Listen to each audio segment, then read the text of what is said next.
Hi, my name is Stan and this is Anonymous Ironman Club. Today I will tell you the story of my first Ironman race. It was in Emilia-Romagna, Italy. It wasn't as dramatic as my second race in Austria, but I'll tell you that story in another video. Subscribe if you don't want to miss it. Still, this Italian race had plenty of moments worth to remember, including a little detective story at the end. Registration was smooth. Then, of course, I went to the merchandise stand and bought an Emilia-Romagna Ironman cap and a bumper sticker. And just look at the number I got for my very first Ironman. 696. It's a promising start, right?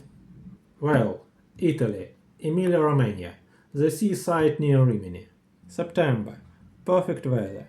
The sea is warm enough but still wetsuit legal. The race start was in city named Cervia, but I booked a hotel in Cesenatico, the next town over. That meant my first big challenge on the race morning, apart from actually waking up in time, was finding parking close enough to the start. On the day before the race, I was late to the briefing. I expected it near the start and transition area. Nope.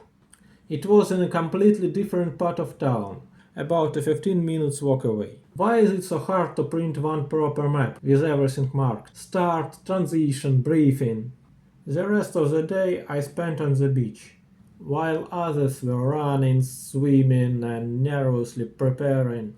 I decided that the best strategy was to be a seal. Just lie on the stand and watch others train.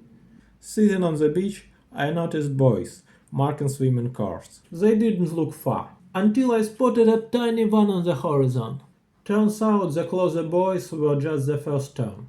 Then when I thought, oh, this is serious. The evening before the race I grabbed pizza from a local pizzeria and had a glass of wine. Hey, it's Italy after all. Then I forced myself to bed by 8 p.m. I wasn't sleepy, but I knew I had to try. In the morning breakfast was simple. The leftover pizza from the night before. Then I headed to start. Waiting for the swim to begin took quite a while. Despite the warm air, standing bare feet on the sand left my feet freezing. From that day on, I always pick a pair of flip-flops to leave on the shore. And the one thing you can take away from a full Ironman is the atmosphere at the start. The music, the crowd of athletes around you, the voice of the announcer. You feel that you're finally stepping into the moment you've been preparing for all this time. At the start, the athletes were divided to groups according to their swimming time. I seated myself at the very back, judging my pace modestly. But since I came out of the water around the mid-pack, I guess many athletes are way too optimistic about their own speed. First transition, lot of run. Bike. Flat course, 2 laps, just one short climb per lap, which was actually nice for breaking the rhythm. Somewhere out there I discovered that flamingos live in northern Italy. Didn't stop for a photo though. Only problem during bike course was that my smartwatch lost GPS. So I had to pace myself by course markers and watch just as a plain watch.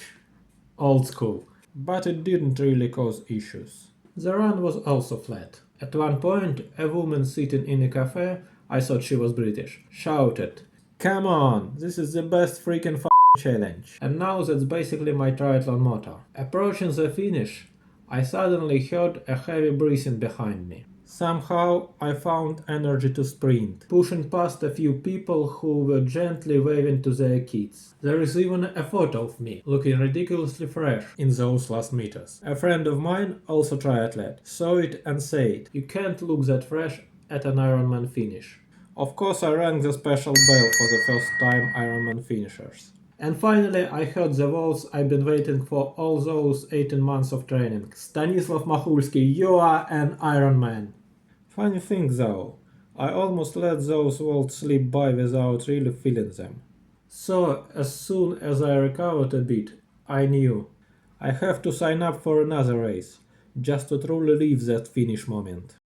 Ironman offers engraving your name and a result on the medal. Nice idea, but of course it isn't free. Another 20 euros, which is ridiculous when entry fee is nearly 700.